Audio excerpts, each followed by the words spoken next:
Di travel vlog saya kali ini masih lanjut seri Singapore Vlog. Kali ini saya jalan-jalan ke tempat yang lebih religius, yaitu katedral Katolik yang ada di Singapura, yang namanya adalah Cathedral of Good Shepherd atau Katedral Gembala yang Baik.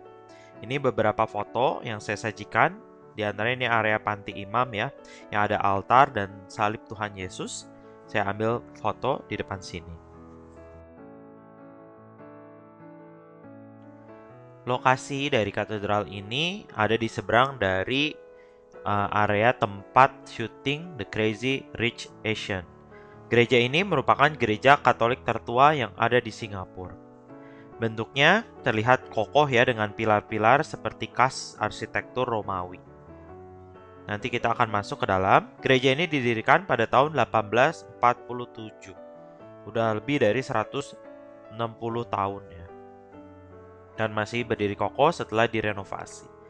Ayo kita cek ke bagian dalam ya, kira-kira ada apa saja. Nah, nama dari katedral Good Shepherd ini atau gembala yang baik diambil dari tulisan salah satu orang suci yaitu Santo Laurentius Imbert. Nah, Santo ini adalah salah seorang martir, salah seorang misionaris pertama yang masuk ke Singapura dan dia menjadi martir di Korea. Dan dia menulis surat bagi jemaat gembalaannya bahwa di dalam situasi sesulit apapun, gembala yang baik menyerahkan nyawanya bagi domba-dombanya. Seperti gereja pada saat itu, gereja dari katedral gembala baik ini juga berbentuk salib Latin jika dilihat dari atas.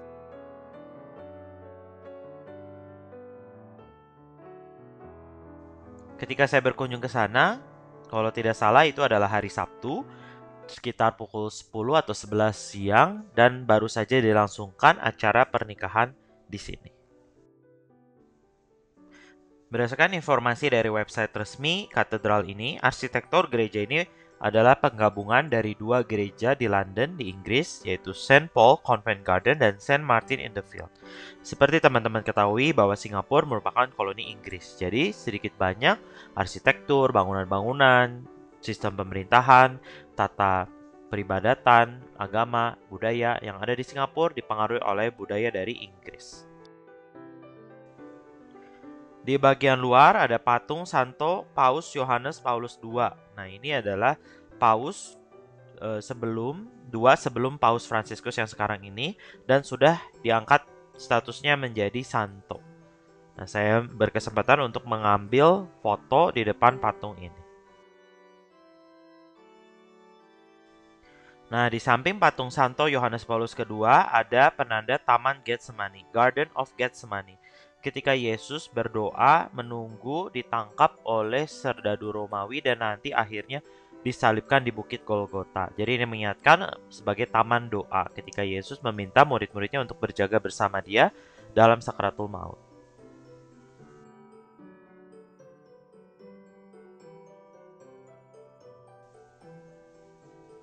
Oke, saatnya kita beralih masuk ya ke gedung gereja ini.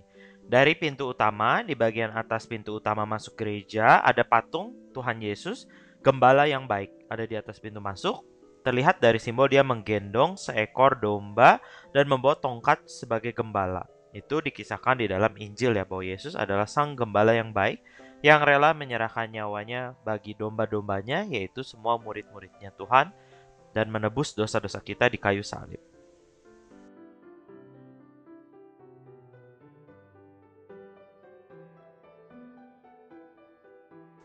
Nah, di salah satu tiang gereja ini, di area depan ada prasasti batu yang bertuliskan mengenai pendirian gereja ini, Cathedral of the Good Shepherd, bahwa kapan didirikannya, batu pertama diletakkan dan juga diberkati dan lalu digunakan. Jadi teman-teman yang tertarik bisa membaca di sini. Selain itu, di sebelah kanan gereja ada patung Santa Maria Bunda Allah. Menariknya, saya tidak menemukan Gua Maria di sini, tapi patung Bunda Maria ditempatkan di taman di samping gereja.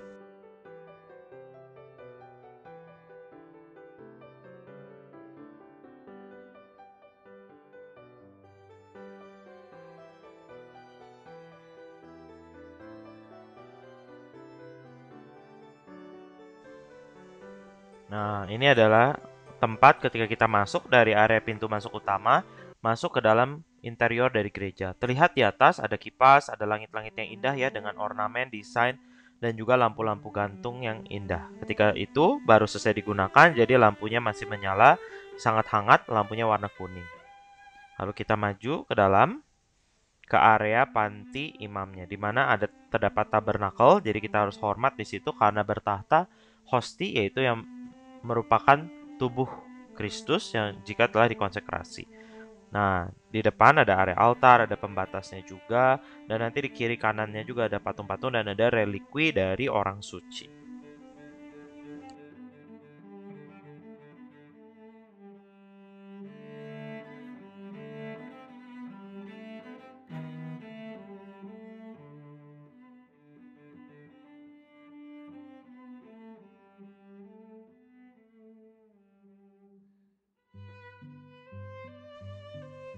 Di sekeliling gereja, dalam gedung gereja, seperti gereja Katolik lainnya, terdapat stasi jalan salib ada 14 yang menggambarkan mengenai Yesus yang memanggul salib, Yesus dijatuhi hukuman mati, Yesus disalib, Yesus lalu wafat dan dikuburkan.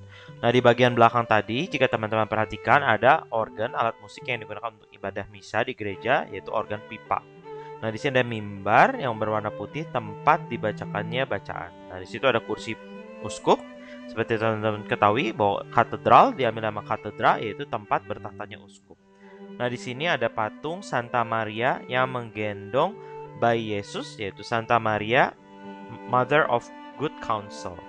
Nah, yang menarik, yang spesial adalah di sebelah kiri ini, di dalam area yang warna merah dan ada bingkai emasnya, itu adalah relikwi dari Santo Laurentius Imbert, yaitu pastor Katolik pertama, misionaris pertama yang mengunjungi Singapura dan menjadi martir di Korea.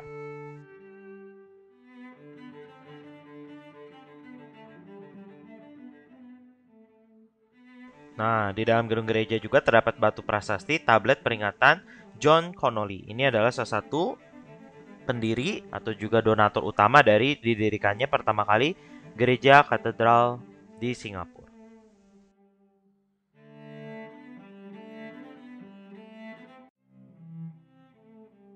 Kembali lagi ke panti imam, di sebelah kanan situ ada kursi-kursi untuk imam ya, duduk ketika dibacakannya bacaan, ketika menunggu dan sebagainya. Lalu kita mengarah ke sayap kanan. Di sini juga ada patung dari Santo Yosef, Bapa secara biologis dari Yesus ya, Bapa manusia dari Yesus, Santo Yosef, sang tukang kayu. Lalu di sebelah kanannya lagi ada patung hati kudus Yesus ya, tampak memegang bola dunia dan ada hatinya.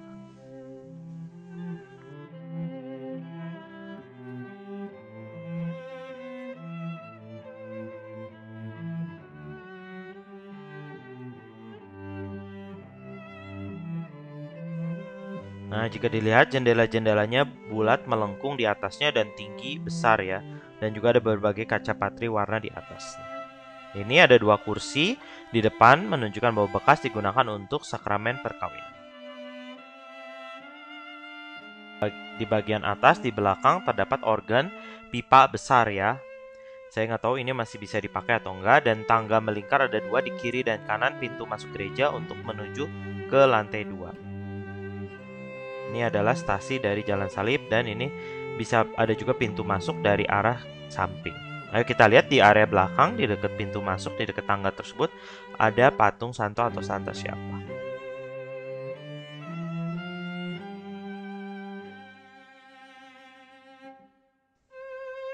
Nah, di sebelah sini ada patung Pieta, yaitu Bunda Maria yang menggendong jenazah Yesus yang telah disalibkan.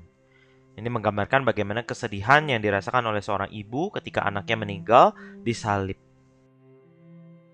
Patung ini merupakan replika dari karya Leonardo da Vinci yang ditempatkan di Basilika Santo Petrus di pusat gereja Katolik di Vatikan. Nah, di sebelah dekat tangga ada juga patung Santo Franciscus Xaverius. Ini adalah juga salah seorang misionaris yang katanya pernah juga singgah ke Indonesia untuk menyebarkan agama Katolik.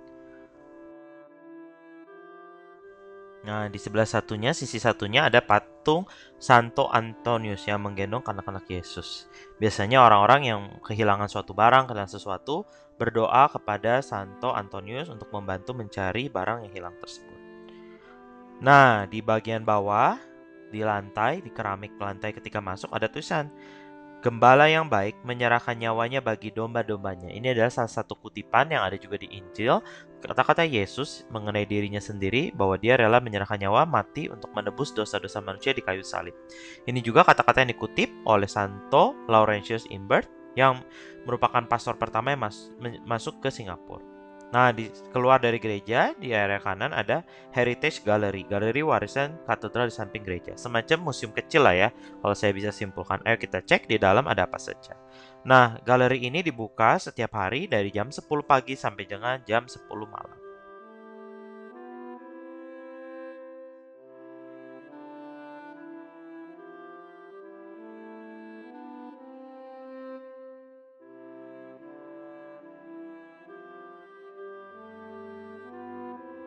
Oh ya, teman-teman masuk ke sini gratis ya. Jadi, teman-teman bisa berkunjung ke sini sesuai jam bukanya.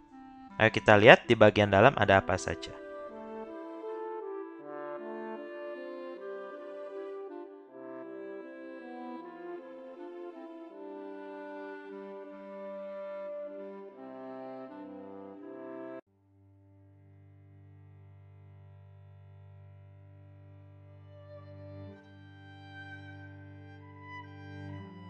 Nah, ketika kita masuk ke dalam, memang areanya tidak terlalu cukup besar, namun cukup ya untuk menampung beberapa benda-benda bersejarah yang digunakan oleh gereja, dan ada juga penjelasan mengenai agama Katolik, mengenai gereja katedral Gembala Baik ini di Singapura, dan ada beberapa foto-foto lawas, foto-foto jadul mengenai kondisi gereja ini.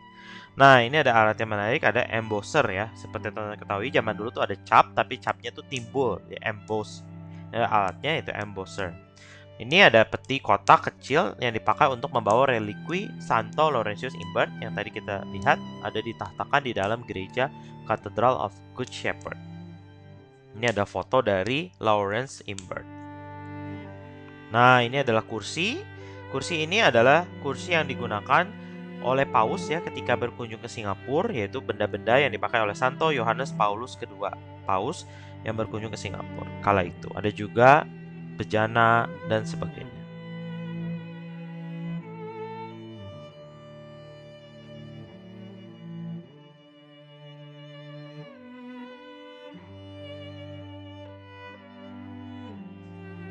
Selain itu ada berbagai benda-benda liturgi, ada salib, ada tempat lilin yang sangat indah ya. Digunakan sebelumnya di gereja dan sekarang ditempatkan di Heritage Gallery ini. Ada berbagai monstran, tempat ditahtakannya sakramen Maha Kudus untuk adorasi, ada bejana, cawan yang digunakan untuk menaruh anggur dan air.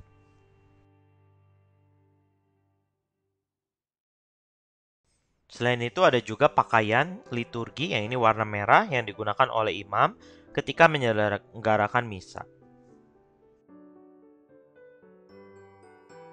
Nah, ini adalah topi uskup ya yang bergambar Yesus Gembala yang baik. Sama seperti tadi kita lihat patung di atas, Yesus menggendong domba di atas pundaknya. Nah, ini masih di dalam proses untuk pajangan.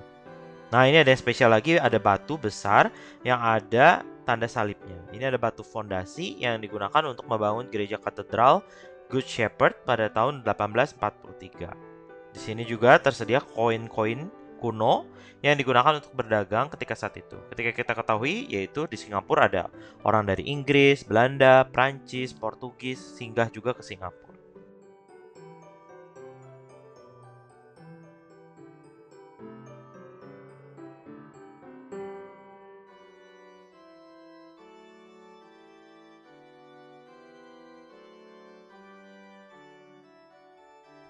Tersedia juga satu TV yang menjelaskan mengenai sejarah, mengenai interview dengan berbagai pastor-pastor yang ada di Katedral Good Shepherd ini. Jadi teman-teman bisa nonton sekilas dan mendengarkan pemaparan yang ada.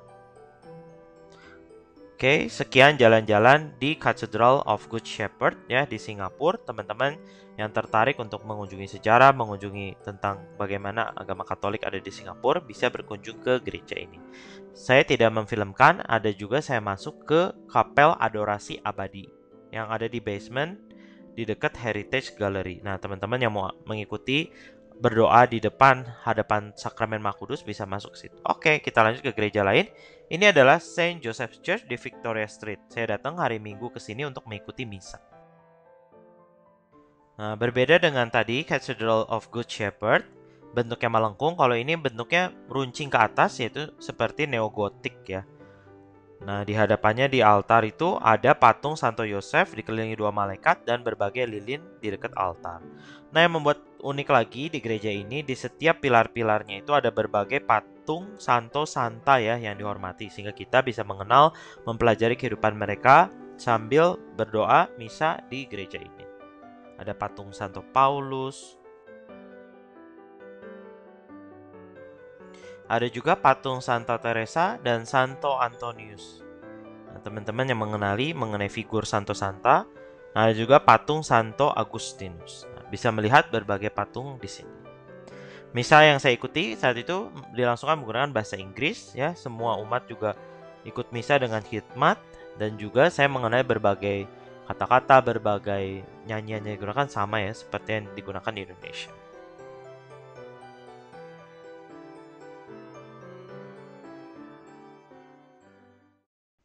Ini adalah pengalaman saya pertama kali mengikuti misa dalam bahasa Inggris di Singapura.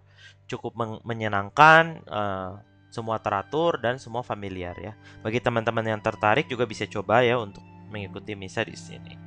Oke, sekian review saya gereja yang ada di Singapura kali ini. Terima kasih telah menonton. Bye-bye.